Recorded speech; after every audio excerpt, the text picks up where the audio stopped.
तो ligament injury को आप नेग्लेक्ट ना करें। जुवेनाइल रूमेटॉइड अर्थराइटिस जो 14-15 साल की उम्र में भी हो जाता है। कुछ प्रिवेंशन है, जैसे कि मतलब अगर आप टाइमली एक्ट करो तो मेजर सर्जरी से बच सकते हो। इतना सिवियर होता है कि जॉइंट्स फ्यूज हो जाते हैं, इसके पेशेंट जो है क्रॉल करके आते हैं। तो एक नॉर्मल लाइफ क्या वो जी सकता है? बिल्कुल जी सकते हैं, अगर आप टाइमली उसको इंटरवेन करें और मेंटेन करें।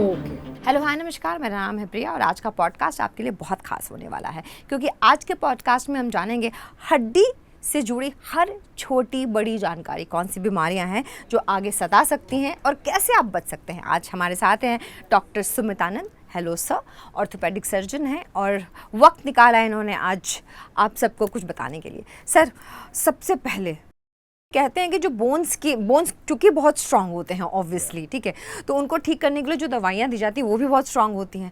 तो बाकी जो ऑर्गन्स अगर थोड़े बेचारे, खास तौर से ओल्ड एज में, तो बाकी ऑर्गन्स की भी हालत कोई बहुत अच्छी अगर नहीं है, अगर कोई स्मोकिंग या अल्कोहलिक है, तो मतलब जो स्मोकिंग करता है और अल्कोहलिक भी है साथ में, तो उसके और बाकी ऑर्गन्स का भी आप हाल समझ सकते हैं।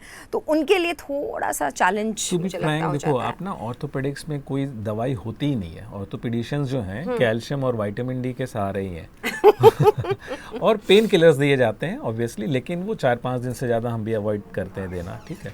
जैसे गठिया वैसी चीज़ें हैं जिसमें कि हमारा कोई ज़्यादा रोल नहीं, वो रेमेटोलॉजिस्ट बेसिकली देखते हैं, तो उसकी दवाइयाँ स्ट्रॉन्ग हैं। बायोलॉजिकल मेडिकेशन महंगी भी हैं, इंजेक्शन भी हैं, बट आज की डेट में हमारे पास कोई ऑप्शन नहीं है। वो कैंसर की तरह है वो बीमारियाँ, तो उसमें वो साइड इफेक्ट आपको झेलना ही पड़ता है। ऐसी बीमारी है वो, अनफॉर्चुनेटली। तो अगर हम रूमेटॉइड अर्थराइटिस की बात कर रहे हैं बायोलॉजिकल रीजन में, तो उसका प्रॉपर ट्रीटमेंट लें। या आपका यूरिक एसिड ज़्यादा होता है तो आप उसका दवाइयाँ आती हैं उससे कंट्रोल करें, डाइट में कंट्रोल करें। इन्फेक्शन हुआ है तो उसका प्रॉपर एंटीबायोटिक ट्रीटमेंट लें। अगर आपका पैर किसी ने डिटेक्ट कर लिया कि बोइंग है ना, तो उसको हम रीअलाइन करके प्रोटेक्ट कर सकते हैं। फिर से सर्जरी होती है जिससे कि आपके पैर सीधे किए जा सकते हैं। वो छोटी सर्जरी होती है कंपेयर टू नी रिप्लेसमेंट जैसी मेजर सर्जरी, तो वो पहले टाइम से करा सकते हैं आप।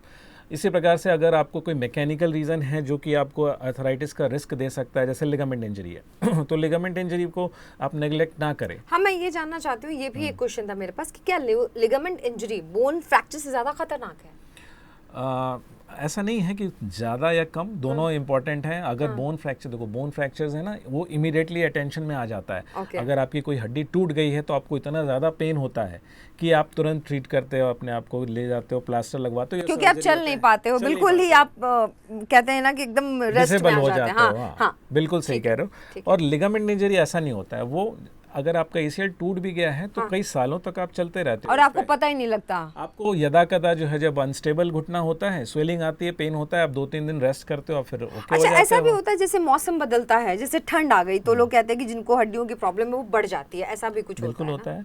ठंड में और बरसात में ये एटमॉस्फेरिक प्रेशर से रिलेशन है, क्योंकि ज्वाइंट के अंदर भी फ्लूइड होता है, राइट। अगर एटमॉस्फेरिक प्रेशर ड्रॉप करता है, बाहर का प्रेशर लो है, तो ज्वाइंट का प्रेशर जो है वो ज़्यादा हो गया, तो वो टिश्यू स्ट्रेच करता है, जिसकी वजह से पेन होता है। कई लोग एसी में भी बताते हैं कि जैसे अगर डायरेक्ट हवा आ रही है तो उनको प्रॉब्लम होता है। तो दीज आर नोन कंडीशंस और उसके कुछ साइंटिफिक एक्सप्लेनेशंस हैं, तो वो चीज़ें आपको बेसिकली अवॉइड करनी है। लिगामेंट इंजरी की मैं बात कर रहा था, अगर आपको है तो आप कई बार उसको नेग्लेक्ट कर देते हो, क्योंकि आप अगर सेडेंटरी लाइफ जी रहे हो और आपका एसीएल टूटा भी हुआ है तो आपको काम चला लेते हो, है ना, काम चल जाएगा आपको। वैसे भी हमारी आदत होती है, जब तक हम एकदम बेड रिडन ना हो, जब तक हमें ये नहीं लगता है कि अब काम नहीं चलेगा, तब तक हम डॉक्टर के पास पसंद नहीं करते हैं। या फिर डॉक्टर के पास गए, डॉक्टर ने सर्जरी बताई तो आप सोचते हैं अरे चल तो रहा है, क्यों कराएं ऑपरेट, जबकि वो आपको फ्यूचर सिक्योर कर रहा है। अगर आपका घुटना लूज हो गया है, लिगामेंट टूट गया है ना, इट्स लाइक टायर लूज हो गया है, अगर टाइट नहीं करोगे तो वो घिसेगा ही, तो आपको फाइनली कोई और मेजर सर्जरी करानी पड़ेगी। तो why not treat it at this moment. उसी तरह मेनिस्कस इंजरी है, वो तो जनरली पेनफुल होता है, लेकिन उसको भी लोग काम चलाने की कोशिश करते हैं, लेकिन वो ट्रीट कराना है। कोई फ्रैक्चर हो गया उसको ट्रीट कराना, वो तो जनरली लोग करा ही लेते हैं। तो ये कुछ प्रिवेंशन है, जैसे कि मतलब अगर आप टाइमली एक्ट करो तो मेजर सर्जरी से बच सकते हो अपनी के। जी, ऑस्टियोआर्थराइटिस कितना खतरनाक है? हाँ, ये जो सारी अर्थराइटिस मैंने आपको भी बताया, ये सारी जनरली यंग एज को अफेक्ट करती है। और osteoarthritis is something old age, it's age related या डीजेनरेटिव कह सकते हो आप ऐसा समझो कि जो टायर में बात कर रहा था, एक तो टायर की अपनी नेचुरल लाइफ होती है 5 साल 10 साल वो डिपेंड करता है कि आपके टायर किस कंपनी के हैं और मेंटेनेंस कैसा है उसका, और सड़क कैसी है, सड़क कैसी, आपने तीनों पॉइंट्स बता दिए तो ये तीनों पॉइंट्स है। अगर आप बेस्ट भी सिचुएशन दोगे फिर भी उसकी लाइफ लिमिटेड होगी, Right. 5 साल 10 साल जो भी है। उसी प्रकार हमारी जो नी है, इसकी कार्टिलेज को आपने बेस्ट कंडीशन दिया, अच्छा खाना, डाइट, एक्सरसाइज सब कुछ किया, फिर भी 60 इयर्स 70 इयर्स 80 इयर्स जी। जॉइंट फिर डैमेज होने लगता है। ठीक है, उसके बाद तो वैसे भी हमारे तो वो अर्थराइटिस वही होता है, दैट इज ऑस्टियोआर्थराइटिस। ऑस्टियोआर्थराइटिस। तो उससे मतलब ज्यादा डरने की जरूरत नहीं, अगर आपने अपना ध्यान रखा है तो वो फिर काफी लंबा दिन- चलेगा, है ना, लंबा और चलेगा। तो अगर नहीं भी चलेगा 70 इयर्स में, अगर आप नी रिप्लेसमेंट कराते भी हो 60 इयर्स प्लस में इनफैक्ट, तो it's a very predictable outcome वाला सर्जरी एंड वेरी इफेक्टिव। सारे लोग बहुत सेटिस्फाई होते हैं। हम यंग एज में इस सर्जरी को अवॉइड करना चाहते हैं, बिकॉज ऐसा नहीं कि इफेक्टिव नहीं है, but it has an expiry date. ना नी रिप्लेस जो हम करते हैं वो 15 20 25 साल चलता है। Everything comes with an expiry date, so it's fine. इसका छोटा है। इसका छोटा है। अच्छा, एक और बात सर, ये जो जेनेटिक वाली बात है ना, ये थोड़ा सा डराती है कि मान लो कि अगर कोई जेनेटिक का क्या है कि किसी को 30 साल में भी हो सकता है, 35 साल में भी हो सकता है, किसी को 25 साल में भी हो जाता है, तो इससे प्रिवेंशन किया जा सकता है क्या? नॉट एक्चुअली, अभी तो ऐसा कोई बहुत कुछ चीज़ें हैं जिसको, जैसे कि जेनेटिक में ना it's a wide spectrum. Genetic में जो मोस्ट कॉमन मैं कहूँगा वो रूमेटाइड अर्थराइटिस ही है।